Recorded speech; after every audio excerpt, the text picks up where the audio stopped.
Progress. With my life. All right, ladies and gentlemen, welcome back. Wrestling Paradox Podcast. As always, three dads in a batch. I guess that's what we're coining. Do we like that? Do we like three dads in a batch? Three dads in a batch. There we go. All right, ladies and gentlemen, Wrestling Paradox Podcast, aka Three Dads in a Batch. We are back. I am Daddy Swolsif. I got Daddy Thrasher. We got Noah, Ian J. King, and the one. Did I pop him a minute into the show? Not even through intros, and he's popped already. Well, first of all, Thrasher's got to say something so I can put his name up. Thrash Daddy. You can't just roll. Hola, ¿cómo estás? Mi buen, ¿y tú? He's speaking your native tongue, Noah. If I'm match, that means if Noah's drinking E and J, then I gotta be drinking small batch bourbon. Small batch in there. That's how you guys see what you did there. That's how it works. So if we do like a drinking episode, then I gotta do that, and then you guys, we're still finding out where you guys are gonna drink. Well, you first got to fix your Wi-Fi. Did you not hear any of that? No, you just got stuck halfway through your statement. Your statement was clear, but God damn it!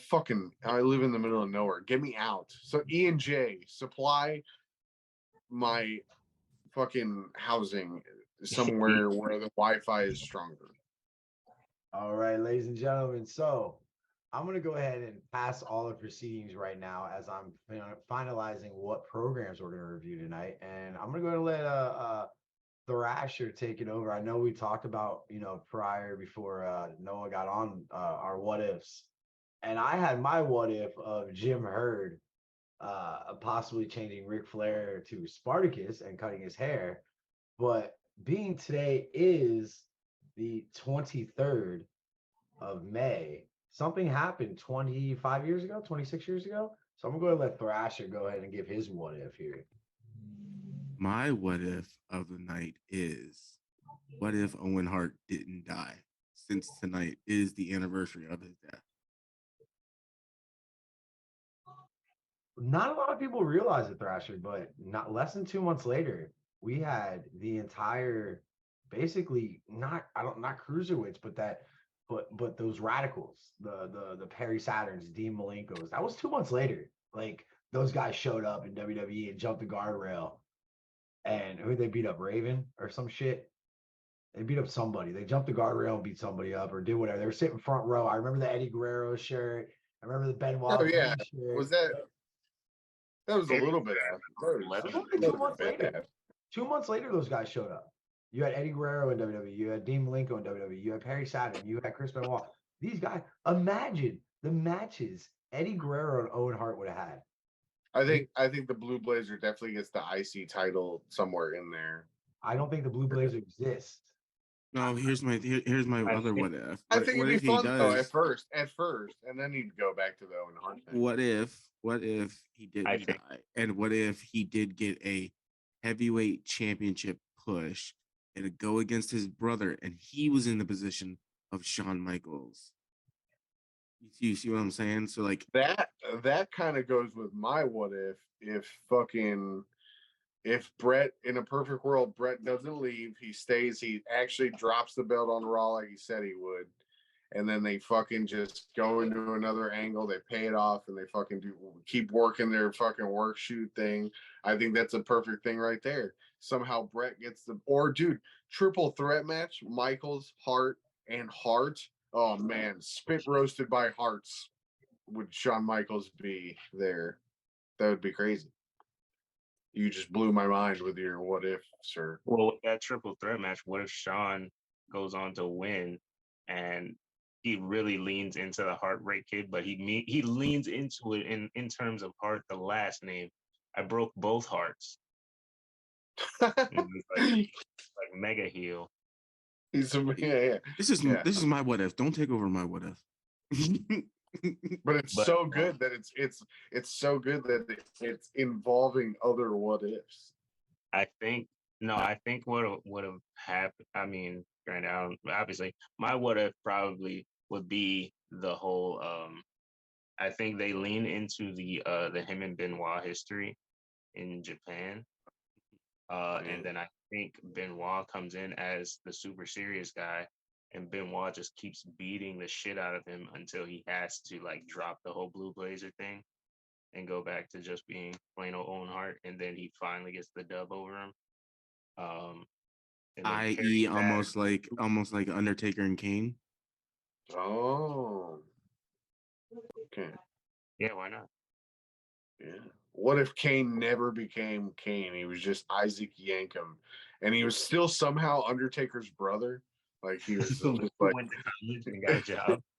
yeah, he did. He left the home. He was like, "Fuck this crazy shit. I'm gonna get an education."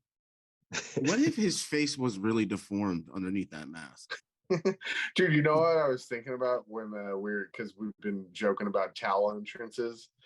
I was thinking the other day, I was like, what about that shitty fucking when he just he took the mask off and then he had a towel over his head, like to insult our intelligence until he got to the ring and then it was back to him having a face. Like, I hated that. I actually like Towel Kane. Going back to the towel entrance, I don't think we mentioned Towel Kane. Where do you rank Towel Kane? Towel Above Kane. or below Taz? Taz is the constant here, is what we decided. Towel Kane. Well, if we're talking about Taz, I can only give you this. Towel Taz is the constant. He's Towel Taz is, well, no, Towel Taz is only this very tall. low. Very low bar.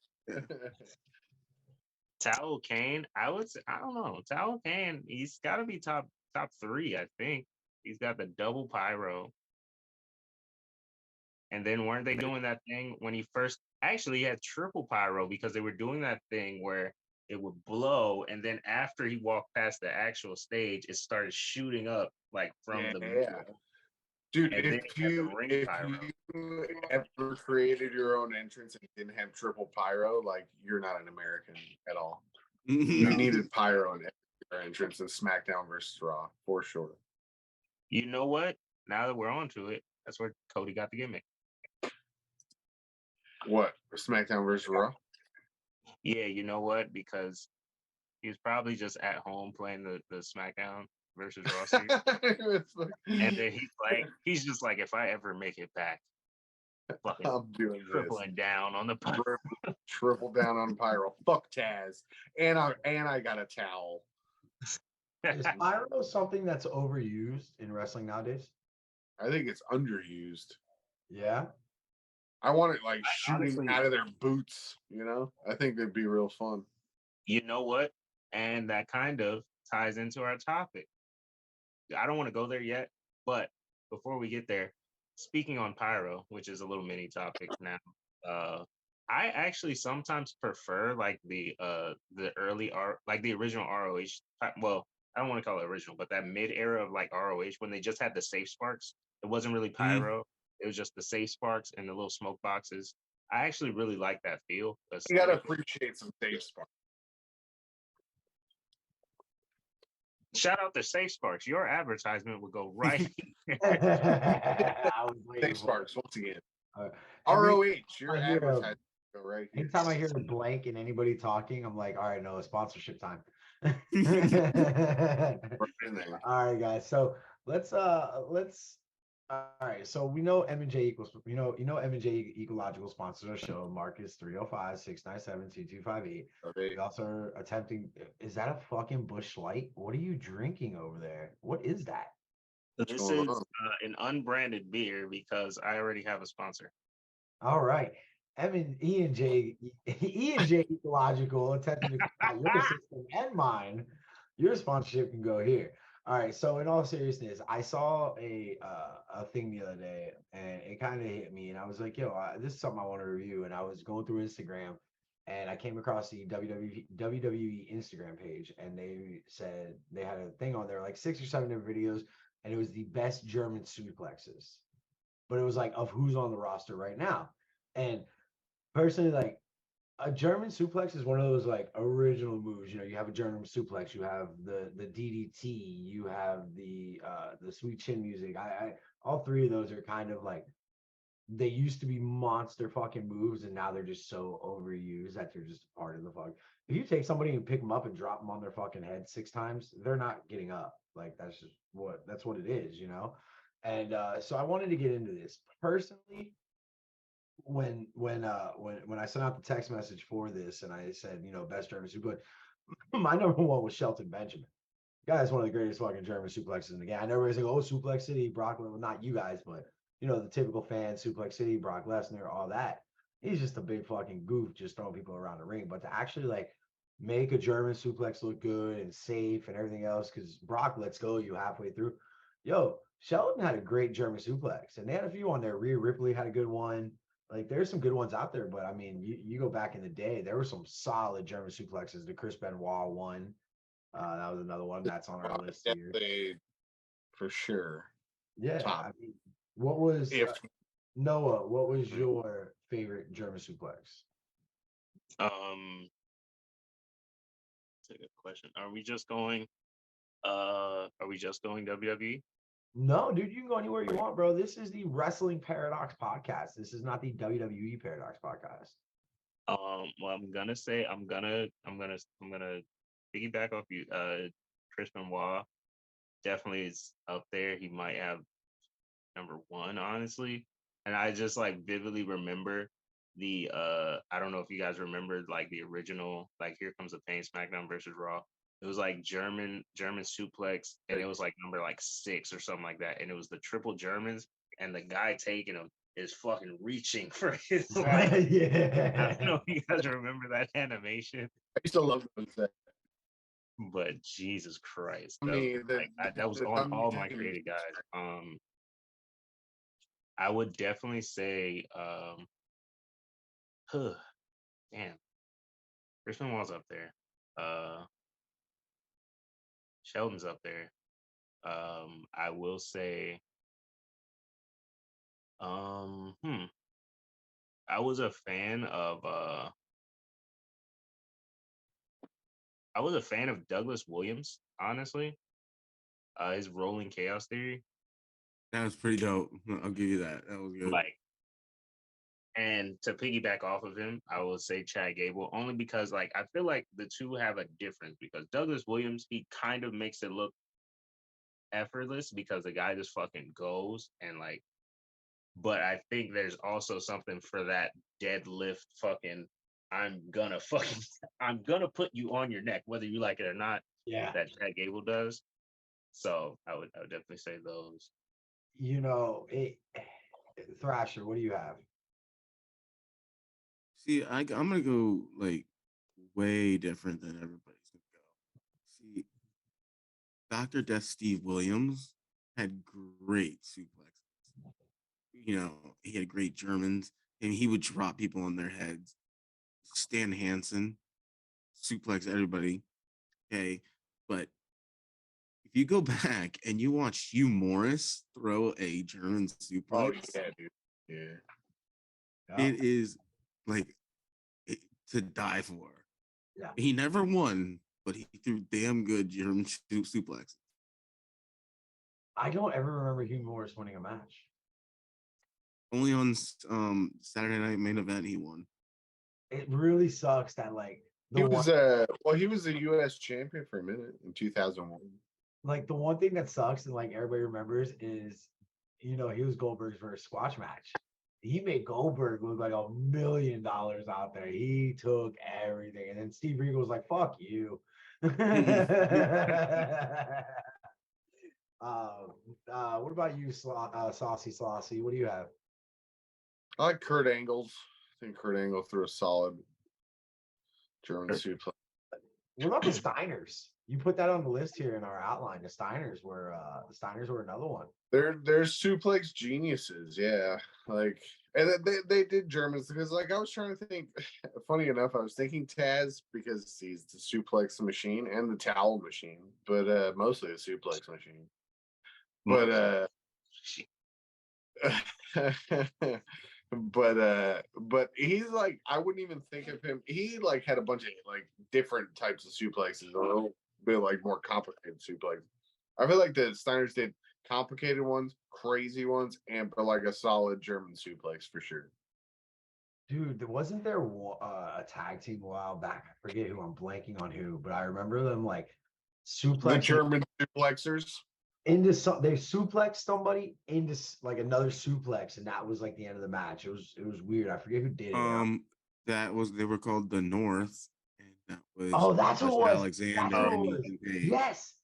Yes, you got me to watch them. You kept telling me you were on me. Yo, you need to watch Josh Alexander. You need to watch Josh Alexander. I finally got over there to watch Josh him. Alexander's really Holy great. shit, this guy's great. If we're just talking about overall, if we're just talking overall suplexes, I also want to shout out Shelton, just because I didn't know what an exploder was before I watched Shelton Benjamin. So definitely props for that. Yeah, And Shelton's completely those underrated. are I mean, SmackDown versus Raw. His animation for the fucking exploder, the fucking T-bone, was fucking crazy. dude, he was something else. Shelton was one of those guys like to still be doing this. Like he took one of the greatest super kicks of all time. Coming off the top rope, Shawn Michaels caught him. It looked great. And then, to still be doing this in 2023, like to this day, he's still doing this fucking thing. He's amazing, man. He's so fun to talk about. Another one's Kenny King, and I'm sure we'll bring him up at one point. Not suplex wise, but to still be doing this all these years later, and like it's amazing. So Super athletic.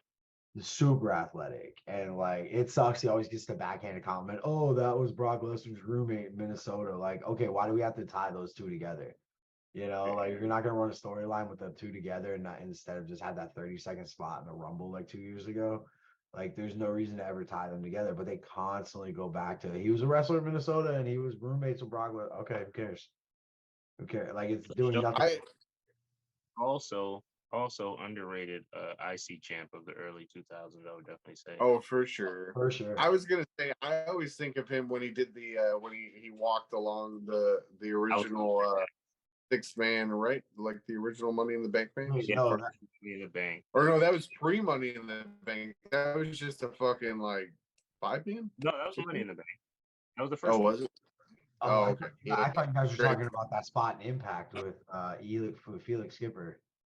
Felix Skipper. No, Shelton Benjamin runs along and does the fucking flip off the. I thought that's what you were talking about.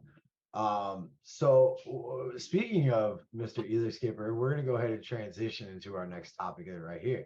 Now, a couple weeks ago we talked about the hardcore match, right, in WCW, that hardcore title, and I said something and it got brushed off pretty quick, and I was like, oh, this is straight Vince Russo booking, how they like book it. But like going back and looking at this match, Russo was the most backwards fucking booker in the world. Like, we're going to discuss right now this King of the Mountain match that happened in TNA. We're only going to discuss the first one, guys, because I can only talk about TNA for about 15 minutes before I start getting a migraine and a hemorrhage in my brain. It hurts. Well, I thought this was just straight up Russo, but it wasn't like it. For some reason, it's not a bad idea. But everything I've looked up said that it was just Jeff Jarrett working with the creative team, which I assume is Russo is part of and probably dominates. I wrote down some notes here, and I'm just going to read them off. Right? These rules are wild. I'm reading it off exactly how I typed it. These rules are wild. 5 men in the ring. You must score pinfall. The person pinned or submitted must go to a 2-minute penalty box. Then you are eligible to climb a ladder and hang the championship after you get the pin or submission. After you hang the championship, you just take it right back down and walk out. Like, I'm not understanding these rules. And Vince Russo had to be on TV for this. Like, this had his fingerprints all over. Like, he was in the fucking ring when they were announced. Why? Like, because he was the official handing out the belt. There are things I hate Tony Khan for, and I bitch about Tony Khan a lot, but at least the guy's not on fucking TV. Vince Russo would like try to make Tony Khan's doing it more, becoming a character now, but Vince Russo was a fucking character, and it was go home heat. He did nothing good for the wrestling business, and this match just goes to prove it. But I was also surprised how reserved he was in this match. He wasn't like hamming it up and being goofy as fuck. Like he was just doing his thing, which is very un-Russo. Fucking finally, he didn't come out dressed in linebacker fucking pads and a jersey. Like, what the fuck? I have a few notes. I mean, clearly Russo has a trend because he was behind any match that you could put in reverse. He was behind it. So we can start there. The battle royal they had, you had to fight on the outside of the ring to get inside You the ring. fight to get into the ring, and then you're back into a regular battle royal. But we're not even going there. But for some reason, to me, as like a new discoverer of TNA at the time, what was that? Maybe like 06, 07. This match, to me, it like made the most sense in the world. Like, I don't know why. It's like, not that obviously it's a reverse ladder match, right? But me, in my brain, it was just like, oh, King of the Mountain, that makes sense. You climb the mountain is the ladder, and you fucking make your stake. It's like playing the flag, like, that type of deal. And I thought I thought I thought I took it the same way though, too. Don't worry. word. So like, yeah, I felt like it made perfect sense. And then like, I thought the whole pinning to make yourself eligible, that makes sense because like the first guy can just snatch the title if he's just faster than everybody.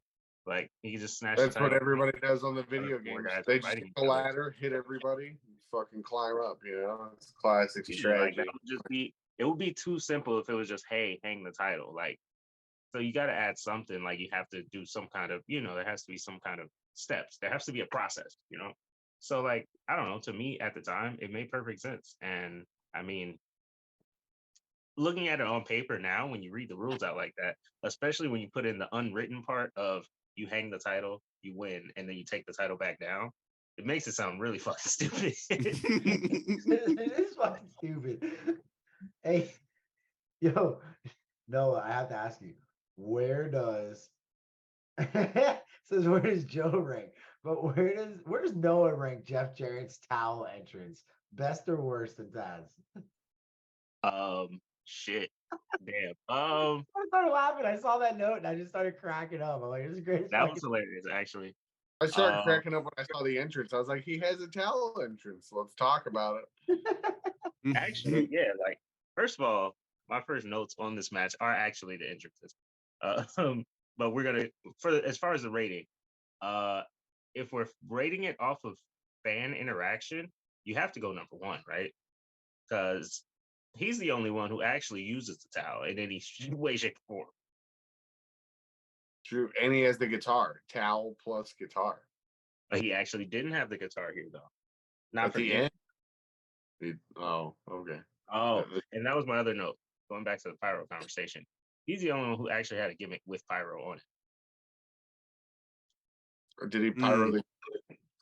His guitar was pyroed in TNA. Yeah. He had a fucking cannon on the guitar. How bad are the entrance videos though in this fight? Jeff Jarrett's fucking entrance. Let's videos. Start with Jeff Jarrett because what the fuck is that intro? That was on one of my notes. That was on one of my notes. What the fuck is that intro? Why is it going over fucking all the European countries ever? Yeah, and then it goes to Nashville. He's just in a rail yard, walking. Yeah, he's in a rail yard. How are you getting to Wales in Nashville, Tennessee? Hold the title up. Like, what is that? Who is he? Like, covered in blood with blonde hair, holding a title. What are you, Ric Flair? Like, what was that, Thrasher? I don't get it. Oh, no idea, sir. I'm glad you have I was expecting so much more than I have no idea, actually. It's so overstimulating watching that entrance. I was looking at, and then Ron Killings, like the Kakalaki hero over here, is hometown hero. Hometown hero. He is the funniest fucking thing. Before a match started, the fact that he was champion is, first of all, one of the greatest things in the world. All right. Second of all, shout out to Ron. I'm pretty sure he's still the only Black NWA champion. I'm pretty sure he still drinks E&J. He just that or Mad Dog. He just him dancing before they, like, as they're announcing him, he's like dancing, but it's like such a piercing dance, so hardcore and everything. And it's It's just like very intense. And his Very his face is straight the entire time. it's like those war dances like the New Zealand guys do, like when they're fucking like slapping their chest and shit. It's kind of like that. I love it. I think it's fucking great. The penalty was the penalty box something that you wanted to see more, Slauson? So like that, I had just watched that fucking penalty box match in WCW, and it was pretty clusterfucky, but that was like different people. I mean, they actually did this surprisingly well. I thought this was going to be a shit show. I've seen like later King of the Mountain matches, but I never seen the first one. So I definitely thought it was going to be a shit show. But the way that was one of the main things that I thought in my notes was how they paced it was so good. Like it explained a rule, but then it's still like they did a spot where you're like, holy fuck, that's great. Or like they explained another rule. Like the first guys go in, Jeff Jarrett starts fucking like his little alliance with Raven, but then the next set of guys go in, they start beating the shit out of each other. So it's like you're not getting the same shit. It's pretty good. It's I love the cage. I thought it was really. I've always said for the longest time that those 2 years of TNA on the Wednesday nights every week on pay-per-view was the best wrestling in a 2 year stretch, because you got all the old WWE, WWF guys that went to TNA when it was a startup, and those were some of the great like wrestling matches. You had like Amazing Red and AJ Styles versus and Low Key and a 3-way, and this King of the Mountain match was so like innovative for this time because they led up to it and they only had one night a week to do it. So they were only like playing into it for 4 weeks before they Yeah. came to the show. And I think like you said, the way they paced it out and they told the story and everything like that, it was very, very like good. But then you see how like the later, like the newer stuff to us, King of the Mountain matches they don't hold it. They can't hold it. They're a lot more gaga, and they give them a little bit more time too.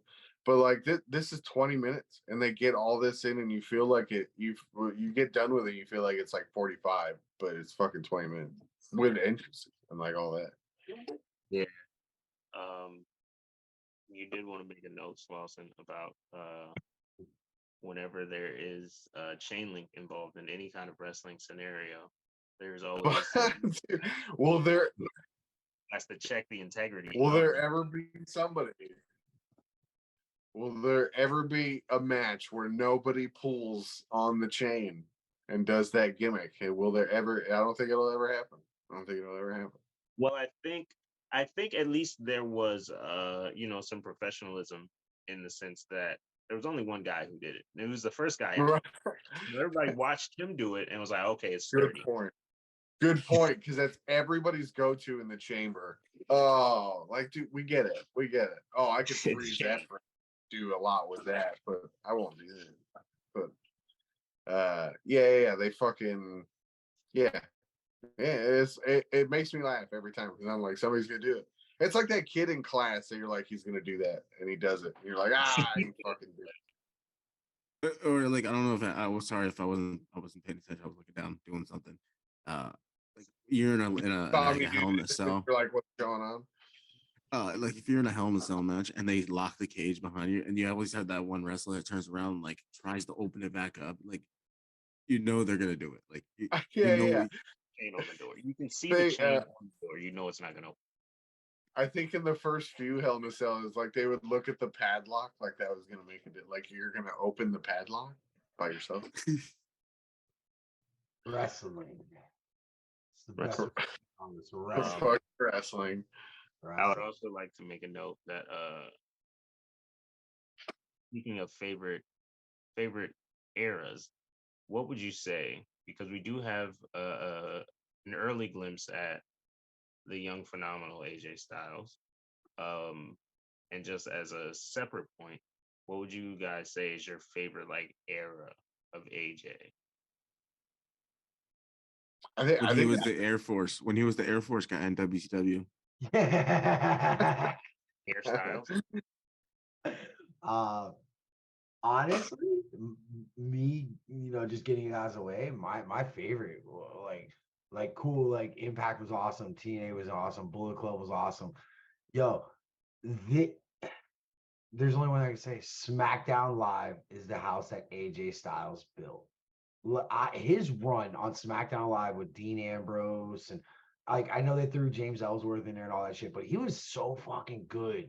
Like being that age and coming out and getting the pop at Rumble, like and succeeding, like living up to the hype in WWE and still doing it and still signing a big contract like at that age.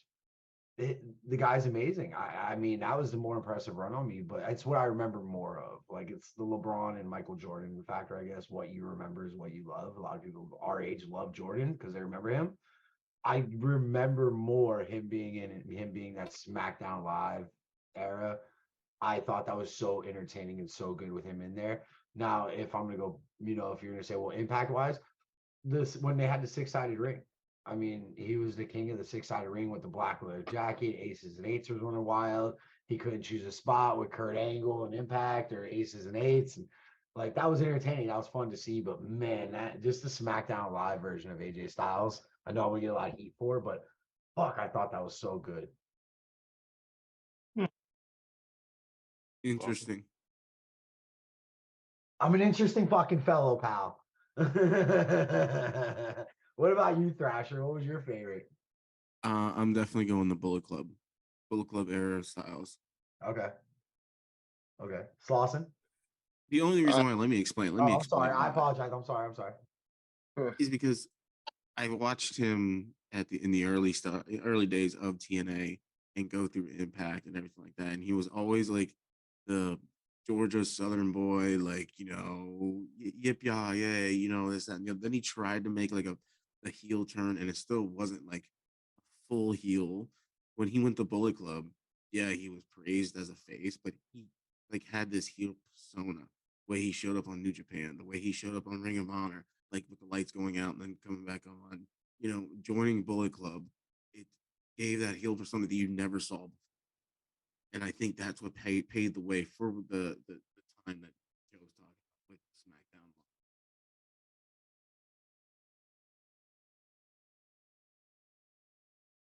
I agree. We're all shaking our head, by the way. Like, so everybody knows, we are all shaking our head. We all are agreeing. You gotta watch. You gotta like, subscribe. YouTube channel. Subscribe. Okay. Everything. Slauson, your favorite version of AJ Styles? I definitely like before, they really gave him a push. I like this stuff. I think that was when he was really like kind of trying to get his shit and I mean, I very much appreciate the worker he became, but like this stuff is just cool shit to go back and watch. Like him eating that fucking penalty box, like that looked either he sold that like the best wrestler of all time, or he ate the fuck out of that thing. And it's crazy. Jesus Christ. A monster. Noah, your favorite version? It's gotta be Fortune Fort. No, I'm playing. No. AJ Flair, brother. What do you mean? No, actually, I don't know. And maybe it's like my like nostalgia going off, but like I really enjoyed like that time when he was he was really playing second fiddle and he was like not in the main event, but he felt like the main event no matter what fucking place in the card he was on. It was that time when he was kind of doing the Christian and Angle thing with the Christian Coalition and then Angle Alliance, that kind of thing. That was a pretty good angle. He was doing the thing with Tomko. They were tag champions. I feel like maybe it's just the nostalgia because that's when I really got into like anything that wasn't WWE, and I found AJ Styles and I was like, yo, this guy's fucking great. Like short hair, stubble, AJ Styles, cocky show off, kind of goofy heel character. Yeah. And then he fucked Dixie Carter and it just all went uphill or downhill from there.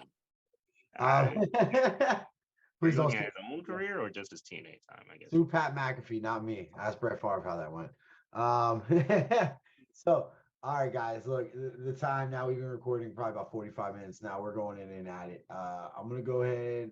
Let's so we've touched on the best suplexes in the game. We've touched on AJ Styles. We touched on that shit show of a match called King of the Mountain. It was pretty good, except for Raven's bullshit. Can we talk about how Raven fucks up so many stupid things in this fucking match? You have to be more specific on what match you're talking about, because Raven fucked up a lot of matches in his career. Or he fucks up the powder spot, and it just absolutely kills all the momentum in this actually decent match. He threw the powder from damn near the other side of the ring. And the fucking Mike Tenay could have thrown the powder and gotten more on Chris Harris than fucking Raven did. I felt like something in his head told him, like, hey, I should take 2 steps up this ladder before I throw it. But I'm not gonna. Fucking Raven. His body was like, nah. If you guys say the word powder one more time, Lou Spector's going to appear in our podcast. If you say the word 3 times in your mirror and chug a Budweiser, Lou Spector comes out of your toilet. Clean. All right, so let's go ahead and you guys want to jump into our favorite part of the segment? Well, actually, hold on. I'm gonna back up here because I had an idea and I think we should start it. What do you say, Mr. Ian J. King? We're gonna go ahead and start. We got to get some. No. Noah, are you ready for Noah's Corner? Fuck yeah, shit. Noah's Corner liquor store. All right. In Noah's Corner, what we do is we allow Noah to have 3 minutes. I got the idea last week when we were talking about Corny's Corner, and we're gonna give Noah 3 minutes. We're gonna let Noah rant. Whatever you want to talk about, Noah, whatever's on your chest, whatever grinds your gears. What grinds your gears, Noah? What makes you turn into Peter Griffin? Noah, the floor is yours. So I would like to say that this is how I'm going to open this segment. So let's establish it. It is now time to pour one up with your boy,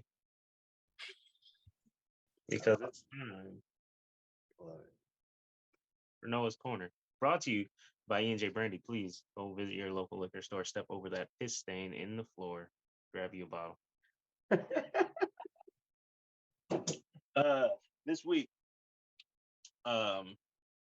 just something that grinds my gears a little bit. I don't really want to get too much into it. I know it's a very polarizing subject. I just want to touch on this whole idea of tribalism in wrestling fandom. I do think it is something that does need to die a bit of a death. Not saying that, any root for who you want to root for, like what you like. However, I do think that people are entitled to A, like what they like, and B, people are also entitled to not pick a side just because I fucking really like the show at AEW, and then I turn around and say like, hey, yo, this episode of SmackDown was really good actually. Doesn't mean I'd have to like one over the other. I'm just a fan of wrestling, like let's all just be fans. Let's like what we like. We don't have to shit on the other product.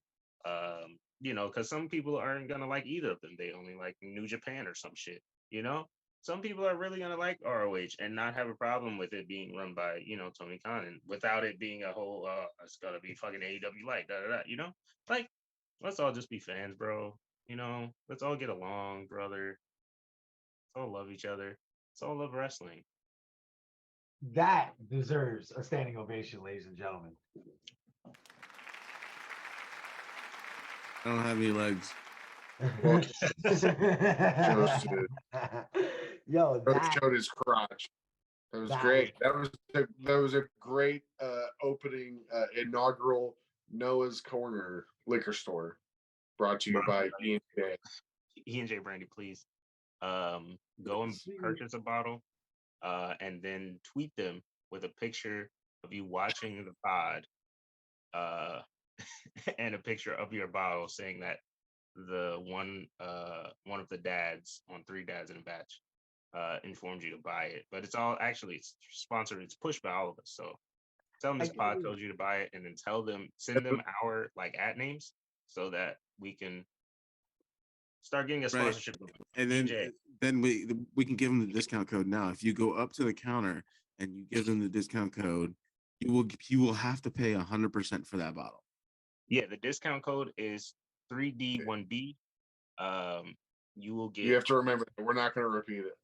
I'm not even going to put it on a graphic in the thing anymore. Yeah, let's make a graphic. Let's get a graphic going for next week. Yo, I love batch. I love that idea. I think that is one of the greatest things that's come out of this podcast is 3 dads in a batch. Three dads in a Not batch. bad. All right, so I'm going to give you guys an option. All right. It is now time, ladies and gentlemen, for our favorite spot of the program, Guess the Program, with 3 dads and a batch.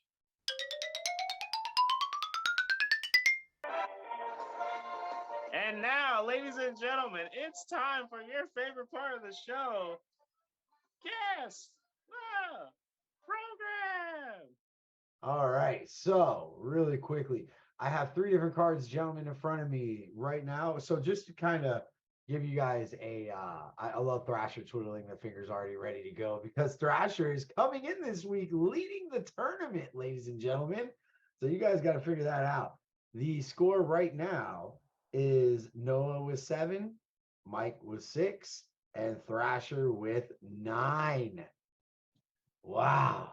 This guy knows. So I'm just going to tell you guys right now, if these are TNA cards, because of the spirit of today's episode, I am going to plummet even further down in the Fun fact: there is not one TNA card. So I'm going to give you guys the matches.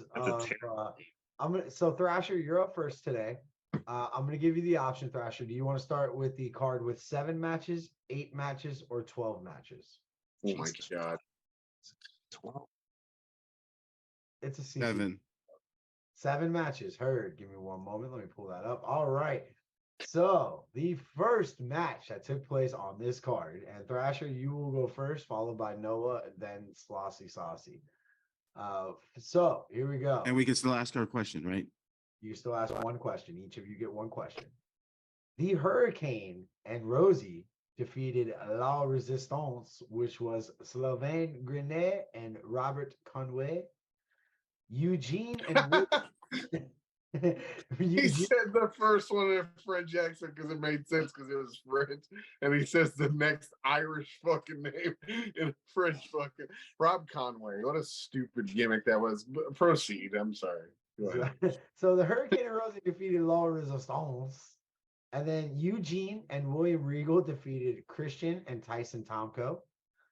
Trish Stratus defeated Lita. Shelton Benjamin defeated Maven. Muhammad Hassan defeated Jerry Lawler. Kane defeated Gene Snitsky. And Triple H defeated Randy Orton, Batista, Chris Jericho, Edge, and Chris Benoit. Shawn Michaels was the special guest referee. That is it. Thrasher, what do you have?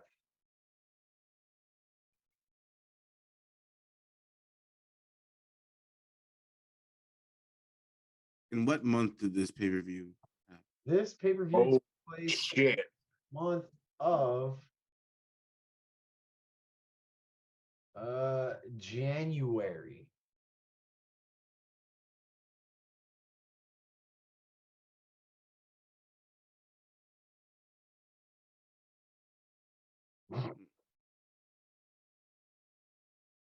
I need a time clock inserted here. We didn't freeze everybody, I swear to God. I don't want to give one away, but I could see the pay-per-view logo. Okay. It's in red writing. Okay. And I could tell you it was in January of 2001. Okay. What What pay-per-view? year did you say? 2001. Said 01.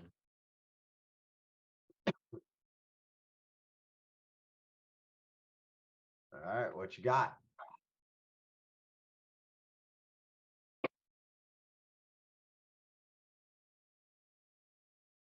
I don't remember the pay-per-view's Name. Oh, yes, I do. Yes, I do. Resurgence. Okay. And you say Resurgence 01. And where did it take place?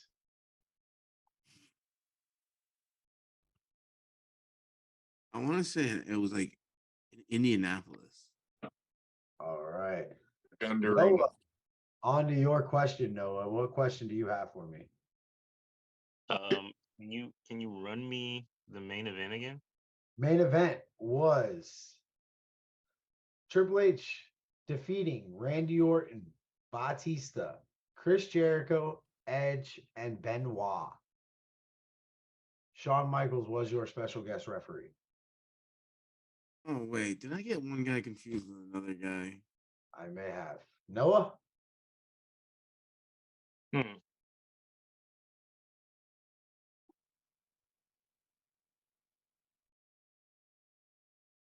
Damn.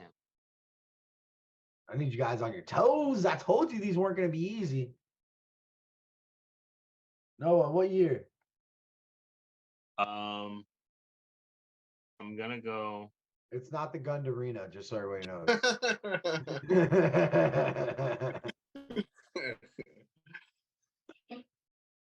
Um,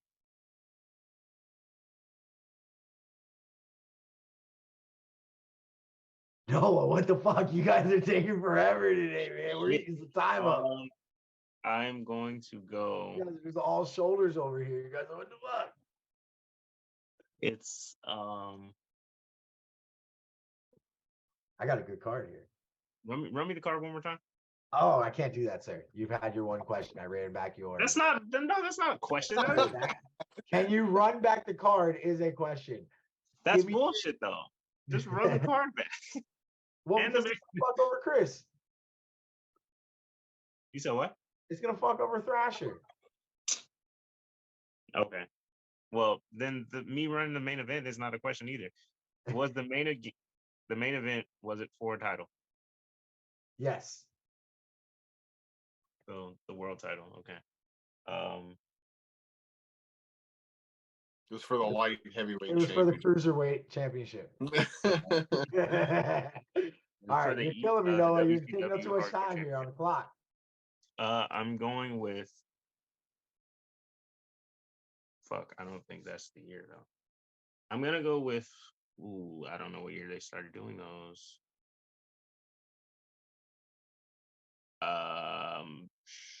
Shit. I'm gonna go Survivor Series 04. Where at? Where at? Nashville, Tennessee. All right, Mikey, Saucy, what you got for me? Is Armageddon 2005 at the Tacoma Dome in Tacoma, Washington. Man, I came up with the greatest card to stump all of you fuckheads with.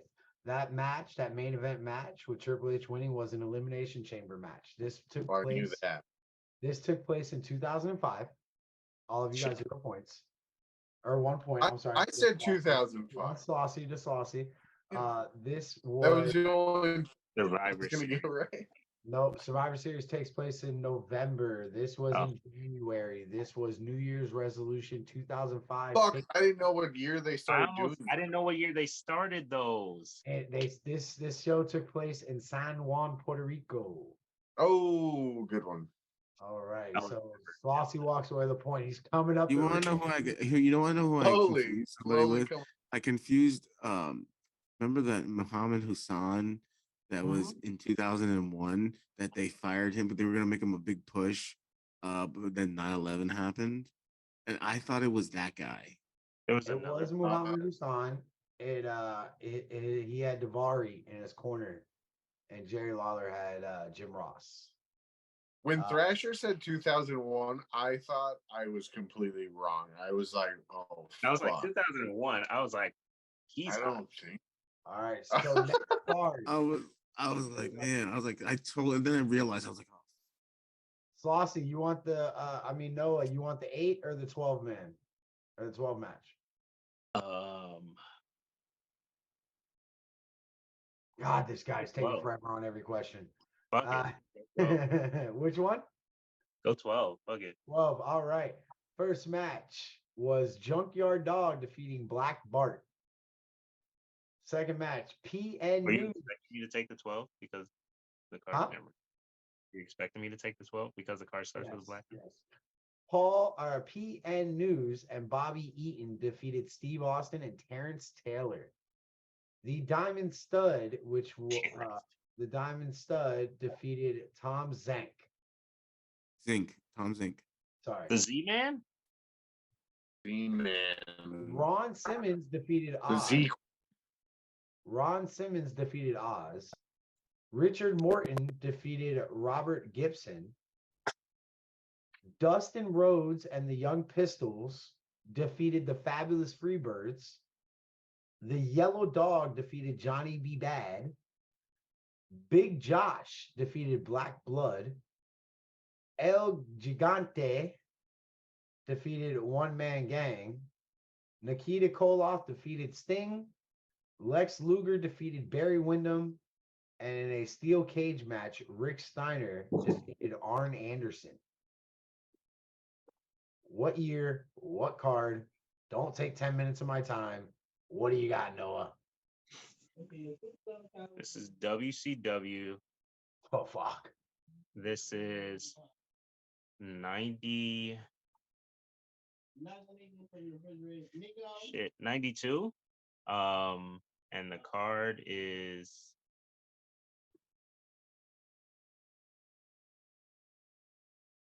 fuck. 12 matches.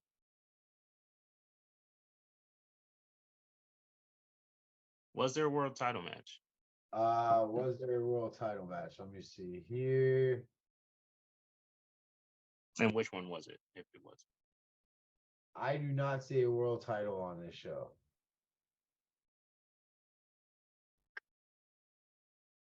I do not see a world title on this show.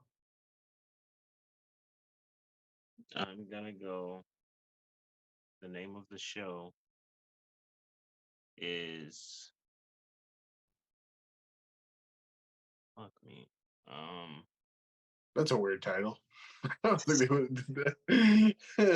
It's not the title of the show. Welcome to WCW. Fuck me. I'm your host, Mike Tenay.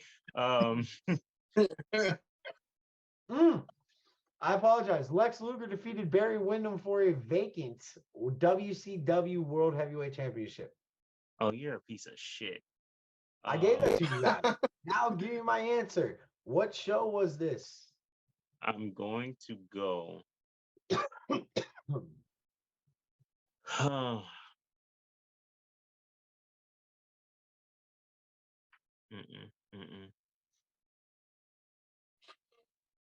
gonna go Slamboree.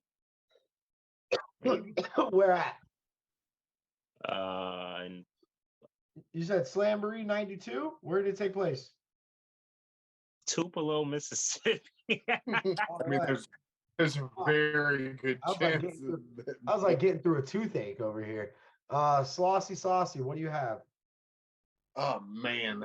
Can I ask my question? Yes. Where did the show take place? Where, what, and what is the name of the show, please? Yeah, right. All right. No, let's go. Oh, that was my question. No, I'm gonna go with. Was this is a special event, but it's pay-per-view, or was it on pay-per-view, or was it a pay-per-view special show. event on? It's a staple. Okay. I'm gonna go with. Slamboree's not right. I'm gonna go with. Fuck. It's 90, 92. I'm gonna go with Wrestle War. I know that's not correct. I'm gonna also go that this was somewhere Asheville, North Carolina, at the Asheville Civic Center. Boom. Thrasher. I'm gonna let this guy finish. Thrasher, where you at? In Listen, what month? In what month did this BMW. pay-per-view take place? I love that this is your question tonight. This pay-per-view took place in the month of July. Okay, thank you. This is in 1992. This is the Great American Bash, Motherfucker. and this is at the Greensboro Coliseum in Greensboro, South Carolina. All right. It's a So, good one. Also a good city that it probably was at. good city, but it's not our city. Our city was Baltimore Arena in Baltimore. Holy shit. I honestly thought you were gonna guess that's lost. This was the Great American Bash in 1991. Oh, you motherfucker. So the only person awarded a point is Thrasher on this one for guessing our show properly, which is the Great American Bash. Well, I get last go this time, so all right. All right. Finally, we get to our last card, and this one should be nice. You guys should guess this pretty quickly. This might be a little softball pitch. So this one falls on Slauson first. So here we go. Jeff Jarrett defeated Brackus. The Godwins defeated the Disciples of Apocalypse. Bradshaw defeated Mark Merrow after pounding ass. Ken Shamrock and Owen Hart defeated the Nation of Domination. Bradshaw, your ad would go right here. Artist, formerly known as Gold Dust, defeated Cactus Jack. LOD 2000 had Sonny in their corner and they defeated the New Age Outlaws. Stone Cold Steve Austin defeated Triple H. And The Undertaker defeated Kane. What year, what show, and where did it take place?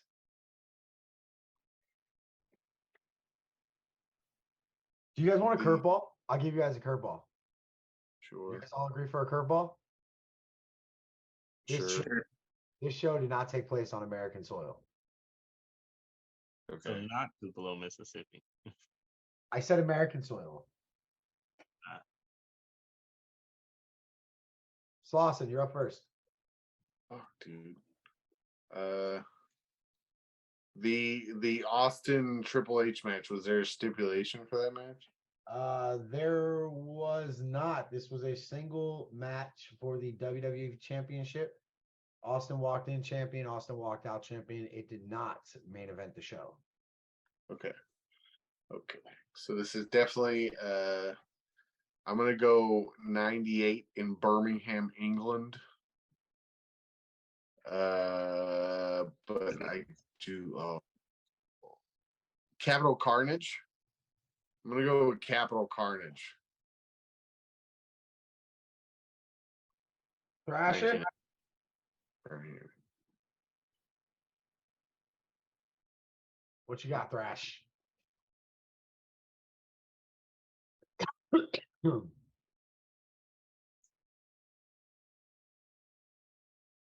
Did the main event have a stipulation? The Undertaker Kane match, was there a stipulation in that? No, sir. Singles match.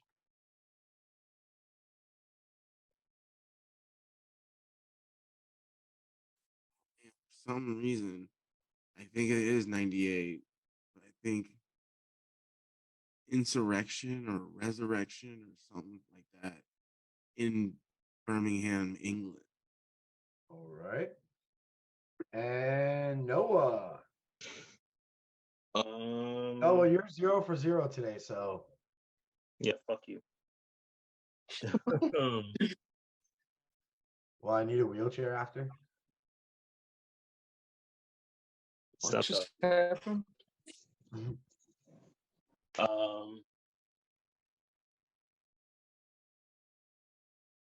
Shit.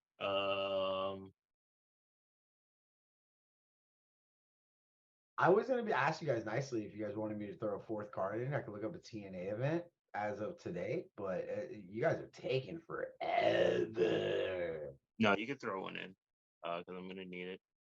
I am also going to go Insurrection. Okay. I'm going to go Brackets. Fuck. Brackus, that's the one that throws you off as Brackus. I'm I'm also gonna go 98. I was trying to figure out what year he was there.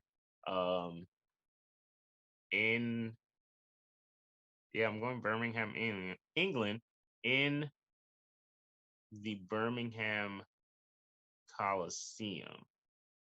I don't think that's a real place. All right. So At least not in Birmingham. The What you- Birmingham Bojangles Coliseum. all right. So here it goes. You guys, everybody said 98. Yeah. Everybody got 98 correct. Congratulations. That's all you guys got out of this fucking show. What? No fucking way. This show took place in 1998. It was called, as soon as I say the name of the show, you guys are gonna be like, fuck, that's where it took place. Ready? Mayhem in Manchester. This show took place at the Manchester Arena, which is NYNEX Arena. It held 20,000 people, and it took place on April 4th, 1998. So you will not get credit for your England answers that it took place in Birmingham, because that is wrong. It took place in Manchester. So everybody kind of shit the bed tonight. I do have one pulled up. I got 2 points. Tell me. Go ahead. I got 2 points. Out of what? That 2 out card? of 3 rounds. 2 out of 3 Oh, rounds. yeah. Who's You the walked fourth man? Well, hold on. I was going to give you guys the option. I have an event pulled up right now. There's 9 matches on it. I'll give you it's Impact. Do you guys want it? Yes. Are we able to stay awake? Thrasher, thumbs up. Saucy, thumbs up. All right. Here you guys go. So right now, 2 points for Thrasher, 2 points for Slossy, and 1 point for Noah. We're going to see what this can turn around. All right. So this is our final match of the night, or our final card. 3 Live Crew, which was Ron Killings, Conan, and BG James, defeated Christopher Daniels, Michael Shane, and Kazarian. Elix Skipper defeated Sanjay Dutt. Dustin Rhodes defeated Kid Cash. Eric Watts defeated Raven. Jeff Hardy defeated Scott Hall. Monty Brown defeated Diamond Dallas Page and Kevin Nash. America's Most Wanted, Chris Harris and James Storm defeated Team Canada, which was Bobby Roode and Eric Young. AJ Styles defeated Petey Williams and Chris Sabin. And Jeff Jarrett defeated Monty Brown. So Monty Brown pulled double duty tonight. All right. So what do you guys have? What year? What card? Where did it take place? Okay. Can I go first? Yes, Thrasher. Okay.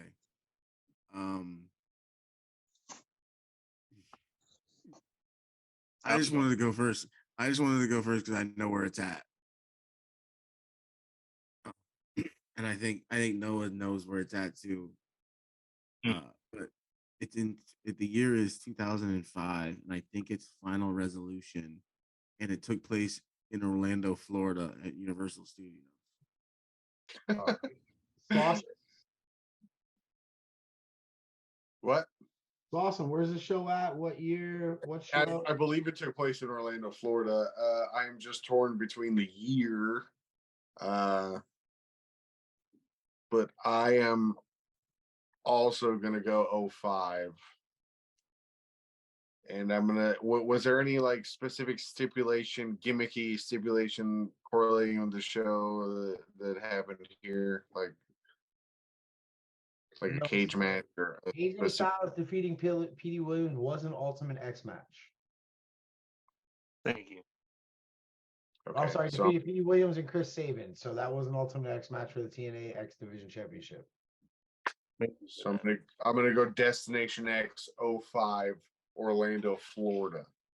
Okay, Noah, you guys can take a nap. Wake you up when he answers. Thank you for telling me. I knew it was an Ultimate X match, and I wasn't gonna ask. So thank you for asking that question.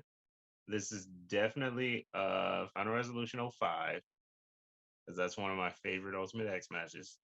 Because AJ takes that fucking inside out off the drop kick and fucking lands high on his fucking vertebrae. Final Resolution 05, Impact Zone. So it has to be Orlando, Florida, Disney Studios. I don't know the number of the. All right. So here we go, ladies and gentlemen. Thrasher, you walk away with 3 points there.